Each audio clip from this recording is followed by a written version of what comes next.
Memphis, Tennessee. A sweltering afternoon in 2028. The shouting spilled out into the front yard of the Turner house. Claudia, Ellie's stepmother, stood in the center of a small crowd of neighbors, gripping an old metal lockbox. She flung it open for everyone to see empty. Her face was flushed, her voice sharp enough to cut through the heavy air. "He took it all. This boy is nothing but a failure. A thief who does nothing but destroy everything in this family." The neighbor's eyes turned on Ellie. 17 years old, his sneakers scuffed, his fists clenched so tightly his knuckles went white. Whispers rippled through the crowd, heads shaking in disappointment. The one person who could have spoken for him, his father, stood just a few feet away. Exhausted from endless shifts, shoulders slumped, eyes fixed on the ground. Silent, powerless, almost complicit. In that moment, in front of the entire neighborhood, Ellie Turner was branded a thief. But what no one knew was this. Weeks earlier, Ellie had hidden a cheap voice recorder beneath the living room shelf. It had captured everything. He didn't argue. He didn't beg. He let Claudia scream. Because for the first time in his life, Ellie understood something. Silence wouldn't bury him. Silence would save him. Long before the empty lockbox and the screaming accusations, Ellie Turner had already been living a quiet kind of prison. When his mother died, his father remarried quickly. Claudia arrived with polished smiles, perfect Sunday dresses, and a voice that dripped with sweetness in public. To the neighbors, she was the model wife and a respected Sunday school teacher. To Ellie, behind closed doors, she was something else entirely. Nights in the dead of winter, she would lock the front door and leave him shivering on the porch until dawn. When questioned, she would sigh and tell his father, "He snuck out again. He doesn't care about rules. I can't control him." The neighbors believed her, his father believed her, and over time the words sank in like poison. Rebellious, untrustworthy, a failure. For 2 years, Ellie carried that brand on his back. Every time Claudia smiled at church or handed out cookies to neighborhood kids, no one could imagine the venom she saved for him once the doors shut. He had no allies, no one to call his truth. And so, little by little, Ellie learned to stop defending himself. At least, on the surface. For a long time, Ellie's instinct was to fight back, to protest, to argue, to cry out every time Claudia twisted the truth. But each word he spoke only dug the hole deeper. The more he defended himself, the more people saw defiance instead of desperation. So one night, sitting alone in his small, dimly lit room, Ellie made a different choice. He would stop arguing. He would stop wasting words no one believed. Instead, he would start listening. With money he earned bagging groceries after school, he bought a cheap, second-hand voice recorder. Small, forgettable, easy to hide. He slipped it under a shelf in the living room, right where Claudia often counted bills, signed checks, and whispered to herself when she thought no one was listening. Weeks passed. The recorder filled up with hours of audio. The sound of keys turning in the lockbox, the rustle of bills being pulled out, her voice low and smug. "He'll take the blame, he always does."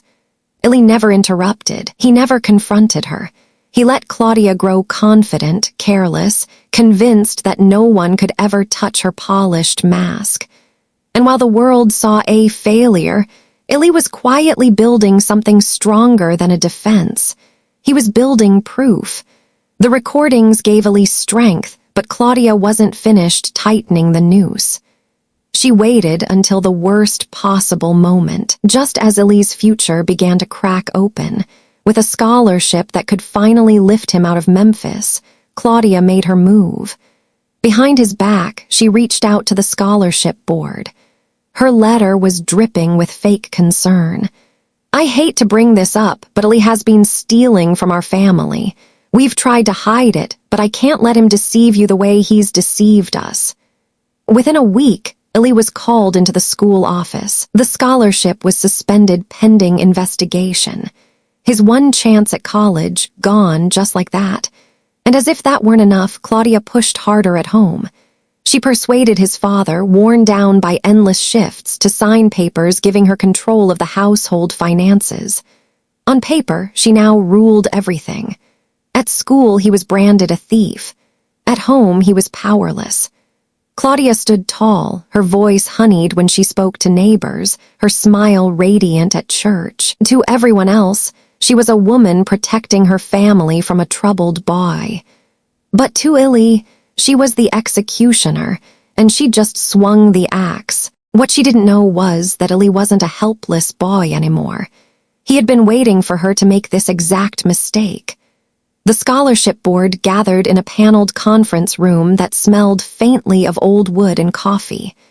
Around the long table sat teachers, donors, and administrators, all waiting to hear the final word on Illy Turner. Claudia entered first, dressed in a modest gray suit, carrying a folder of neatly arranged papers. She looked every bit the concerned guardian. When she spoke, her voice was steady, almost tender. "I've protected him as long as I could," she said, pressing a hand to her chest. "But I can't lie anymore. Illy has been stealing from our home for months. He isn't ready for the responsibility of a scholarship. I only want what's best for him." Gasps and murmurs rippled through the room. Heads turned toward Illy, sitting at the far end of the table. His face was calm, unreadable. For a moment, it looked as if the story was already written, that he would walk out branded, humiliated, finished. Then Illy stood, slowly, deliberately. He opened his worn laptop, set it on the table, and pressed play. From the speakers came Claudia's voice, sharp, unguarded, unmistakable. "He'll take the blame. He always does. His father never checks the bank statements. I take the money, say it was Illy, and everyone believes me." The room froze. A silence heavier than any accusation filled the air. Illy looked around the table, his voice calm but steady. "I never needed anyone to believe me. I just needed the truth to speak for itself." Claudia's face drained of color. Her folder slipped from her hands, papers scattering across the floor. Claudia shot to her feet, her voice breaking into a shrill pitch. "That's fake. He doctored it. He's a liar. You can't trust." But Illy clicked again. Another recording filled the room, her voice colder this time. "The church thinks I'm a saint. They'll never believe him. As long as I smile, he's nothing but a troubled boy in their eyes." The board members exchanged stunned glances. Someone whispered, "Good Lord." Claudia staggered back, desperate, her hands trembling as she tried to gather the papers scattered across the floor. "It's not real. He's setting me up." Click. Another file. The sound of keys turning in the lockbox. Her whisper, "I'll drain it all before he even notices. The boy will wear the blame again." There was no escape now. Every word was hers. Every lie she'd built came crumbling down in front of the people she most wanted to impress. One of the board members quietly stepped out into the hallway. Moments later, 2 uniformed officers appeared at the door. Illy's father sat in the corner, face ashen. His voice cracked as he buried his head in his hands. All this time, I chose silence over my own son." The room had turned. The mask Claudia had worn for years, perfect wife, loving stepmother, respected teacher, was gone. All that remained was the truth, echoing from a cheap recorder that cost less than $20. The board voted unanimously. Claudia's accusations were thrown out, and the police escorted her from the room, her protests echoing uselessly down the hallway.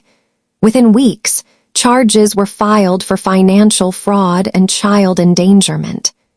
Illy's scholarship was reinstated, this time with additional support from a youth protection fund. The story of a boy who quietly proved his innocence spread beyond Memphis, and for once, people didn't look at him with suspicion. They looked at him with respect. His father, shaken to the core, filed for divorce and begged his son's forgiveness. They moved into a modest apartment downtown, bare walls, second-hand furniture, but peace for the first time in years. Months later, at the scholarship awards ceremony, Illy stood on stage in a borrowed suit. The audience waited for him to speak. He didn't deliver a long speech. He didn't recount every hardship. He simply looked up, steady and unshaken, and said, "Silence isn't weakness. Sometimes it's how you collect the truth, and when the time comes, the truth speaks louder than anything else." The crowd rose to their feet, applause filling the hall.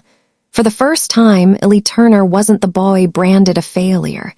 He was living proof that even in a world that doubted you, the truth could still set you free.